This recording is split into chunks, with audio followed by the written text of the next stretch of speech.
तो युद्ध के 34वें 35वें दिन आते आते बिल्कुल युद्ध का जो स्वरूप है, रूप है, बदल गया है और ईरान को कहीं ना कहीं अपर हैंड दिखाई दे रहा है मिलता हुआ इस युद्ध में। जी हाँ, बात करें अमेरिका, ईरान और इजराइल युद्ध की। अमेरिका और इजराइल ने 28 फरवरी को ईरान पर हमला किया था और अब जाकर तेहरान ने उनके विमानों को मारना गिराना शुरू कर दिया है।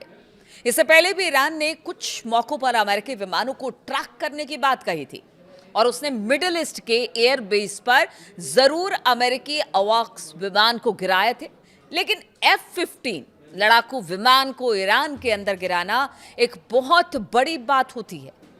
ये एक बहुत ही एडवांस फाइटर जेट है और इसे ट्रैक करना और इस पर सटीक निशाना लगाने के लिए जिस टेक्नोलॉजी की जरूरत होती है, कम से कम वो ईरान के पास अभी तक तो नहीं थी। इसलिए सवाल ये है कि आखिर ईरान ने अचानक ऐसा क्या किया कि एक के बाद एक अमेरिकी फाइटर प्लेन हो या विमान हो, वो जमीन पर धराशायी होते दिखाई दे रहे हैं। तो आखिर ईरान ने अचानक अमेरिकी विमानों को कैसे गिराना शुरू किया, इसे लेकर अब सवाल उठ रहे हैं। एविएशन एक्सपर्ट का मानना है कि ईरान ने बहुत ज्यादा संभावना है, ठीक है, और अमेरिका के इस एडवांस फाइटर जेट को गिराने के लिए पैसिव इंफ्रारेड डिटेक्शन सिस्टम यानी कि PIR तकनीक का इस्तेमाल किया है। ये एक ऐसा तरीका है जो पारंपरिक रडार सिस्टम से बिल्कुल बताया जाता है कि अलग है। हालांकि अभी भी इस बारे में पूरी जानकारी साफ नहीं है, लेकिन मिलिट्री एक्सपर्ट का मानना है कि ईरान के लिए पारंपरिक रडारों से अमेरिकी जेट को निशाना बनाना बेहद मुश्किल है। यानी उसके जो रडार हैं वो इतना बड़ा काम नहीं कर सकते कि अत्याधुनिक अमेरिकी विमान को इस तरह से धराशायी करते। ABC न्यूज की बात की जाए तो ABC न्यूज की एक रिपोर्ट के मुताबिक ईरान ने अमेरिकी F-15E स्ट्राइक ईगल को गिराने के लिए शायद पैसिव इंफ्रारेड डिटेक्शन सिस्टम का इस्तेमाल किया। इसलिए अब अमेरिका की हवाई ताकत और ईरान के आसमान में उसके वर्चस्व बनाने के दावे पर गंभीर सवाल खड़े हो रहे हैं, क्योंकि आप समझिए कि अमेरिका की एयरफोर्स पूरी दुनिया में जानी जाती है, लेकिन अब इसी एयरफोर्स के जो विमान हैं वो एक एक करके गिराते चली जा रही है ईरान की फौजें और ईरान के रडार, ईरान की सिस्टम। ईरान ने अमेरिका के A-10 फाइटर जेट को भी मार गिराया, जिसके पायलट को सुरक्षित अमेरिकी सैनिकों ने बताया जा रहा है कि रेस्क्यू कर लिया। F-35 को भी मार गिराया। तो आखिर ऐसा हो कैसा रहा है? अगर रक्षा और खुफिया मामलों के विश्लेषक का ब्रायन एलन की ऑनलाइन एक ट्वीट को साझा आपसे करें तो उसमें उन्होंने साफ तौर से लिखा है कि पैसिव इंफ्रारेड डिटेक्शन सिस्टम से कोई रडार सिग्नल नहीं निकलता है। अमेरिका के इलेक्ट्रॉनिक वॉरफेयर सिस्टम ना तो इसका पता लगा पा सकते हैं और ना ही इसे जाम कर सकते हैं। ये उस तकनीक के लिए पूरी तरह से अदृश्य है जिस पर अमेरिका ने अपनी हवाई ताकत को मजबूत बनाने के लिए खरबों डॉलर खर्च कर दिए। आसान भाषा में अगर आपको समझाए तो पारंपरिक रडार को अमेरिका फाइटर जेट बहुत आसानी से पकड़ सकते हैं और उसे खत्म कर सकते हैं, लेकिन पैसिव इंफ्रारेड डिटेक्शन सिस्टम वो तकनीक है जिसे अमेरिकी फाइटर जेट पकड़ नहीं पा रहे हैं। इसलिए सवाल यह है कि ईरान के पास आखिर ये आया कहां से?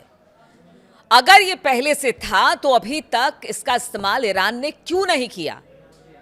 पैसिव इंफ्रारेड डिटेक्शन सिस्टम आखिर होता क्या है और अब ये किस तरह से अमेरिका के गले की हड्डी बन गया है?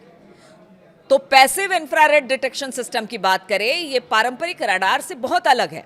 पारंपरिक रडार आधारित जो प्रणालियां होती है उसके बिल्कुल उलट पैसिव इंफ्रारेड डिटेक्शन विमान, जो कि गर्मी निकलती है और इसके इंजन से जो धुआं निकलता है उससे विमान को ट्रैक कर लेता है। आप सोचिए कितना उच्च तकनीक का ये पूरा मामला है।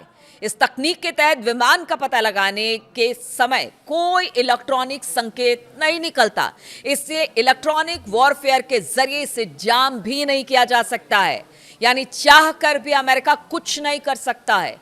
और यही वजह है कि उसके विमान गिर रहे हैं। F-15E जैसे आधुनिक अमेरिकी विमान फ्लेयर्स, चैफ और सोफिस्टिकेटेड इलेक्ट्रॉनिक युद्ध सूट जैसे एडवांस टेक्नोलॉजी से लैस है। और अगर ईरान के पास कोई साधारण रडार रहता तो शायद उसे कब का खत्म कर दिया गया होता, यानी ध्वस्त कर दिया गया होता। अमेरिका ईरान के सभी पारंपरिक रडारों को खत्म कर चुका है, ऐसा अमेरिका का दावा है। तो फिर ये नई चीज क्या निकल कर आ गई है जो कि अमेरिकी विमानों को गिरा रही है? Passive infrared detection system radar उत्सर्जन पर निर्भर नहीं करते हैं। वो कई ऐसे पहचान और जैमिंग तंत्रों की पकड़ में नहीं आते जिनका मुकाबला करने के लिए पश्चिमी देशों ने अपने विमानों को डिजाइन किया था। यानी किसी रडार के संपर्क में ये नहीं आते हैं, इनको कोई पकड़ नहीं सकता, ना ही इनको कोई जाम कर सकता है, और ये अपने टारगेट को हिट करते हैं। और इसके लिए अरबों खरबों रुपए पश्चिमी देश खर्च भी कर चुके हैं, लेकिन अब उसका फायदा क्या, जबकि कुछ काम ही नहीं आ रहा। इंफ्रारेड ट्रैकिंग का कॉन्सेप्ट नया नहीं है। हीट स्कीइंग मिसाइलों और इंफ्रारेड सेंसर दशकों से मौजूद है, लेकिन जो चीज बदलती हुई दिखाई दे रही है वो है इन सिस्टम का लेयर्ड एयर डिफेंस नेटवर्क और इसका इंटीग्रेशन। हाल की रिपोर्ट्स ने पहले ही इस बदलाव की ओर इशारा किया था। अगर एनालिस्ट की बात की जाए तो यह भी सुझाव दिया गया था कि ईरान ने F-35 जैसे स्टिल्थ एयरक्राफ्ट का पता लगाने की, इसी तरह से वो पैसिव ट्रैकिंग तकनीकों का इस्तेमाल किया हो सकता है। मतलब उन्होंने बताया था कि अगर F-35 को गिराया गया है तो ज़रूर उनके पास कुछ ऐसी चीज़ें होंगी जिससे कि वो उसको मार रहा है और हमें पता भी नहीं चल रहा। आधुनिक एयर डिफेंस में आमतौर पर एक लेयर्ड अप्रोच शामिल होता है जिसमें radar tracking, electronic surveillance, passive infrared sensor और सतह से हवा में मार करने वाली मिसाइल बैटरियों का मेल होता है। रिपोर्ट्स बताती है कि ईरान ने कई सिस्टम का इस्तेमाल करके एयरक्राफ्ट को इतनी देर तक ट्रैक किया होगा, उसे मिसाइल से मार गिराना मुमकिन हो सका होगा। और इस तरह के सेटअप में पैसिव इंफ्रारेड ने एक साइलेंट ट्रैकर के तौर पर काम किया होगा, जबकि दूसरे सिस्टम ने टारगेटिंग को और बेहतर बनाने में मदद की होगी। इसलिए सवाल यह है कि चीन या रूस, आखिर वो कौन सा देश है जो ईरान की मदद कर रहा है? अब वो देश चाहे कोई भी हो, लेकिन आप समझिए कि अमेरिका के लिए अब यहां से कितनी मुश्किलें खड़ी हो गई हैं कि उसकी एक एक कर विमान गिरते चले जा रहे हैं, चाहे वो F-35 हो, F-15E हो या A-10 हो। मतलब आप समझिए कि एक एक करके अब विमान गिर रहे हैं। तो इसके पीछे कौन है? चीन है, रूस है, क्या है, कैसे है? लेकिन अब अमेरिका को इस पर सोचना होगा, क्योंकि जहां पर वो 2-3 हफ्तों में निकलने की बात कर रहे हैं, अब अपर हैंड ईरान के पास है। और ईरान जो है वो अपनी शर्तों के साथ खड़ा है। उसका कहना है कि आप शर्त क्या रखेंगे, हम शर्त रखते हैं और आपको उसे मानना पड़ेगा। और जब तक आप नहीं मानेंगे तब तक तो अब तो आप समझिए कि हमारे पास ऐसे सिस्टम है कि आपके लड़ाकू विमानों को भी हम खोज खोज के मार रहे हैं। तो सोचिए आगे आने वाले दिनों में और हमारे पास क्या होगा। और ये ईरान पहले ही कह चुका है कि हमारे पास कुछ ऐसी चीज़ें हैं जिसको कि हम समय समय पर दिखाते रहेंगे कि हमारे पास क्या है और किस तरह से इस युद्ध में हम अमेरिका और इजराइल को मात दे सकते हैं।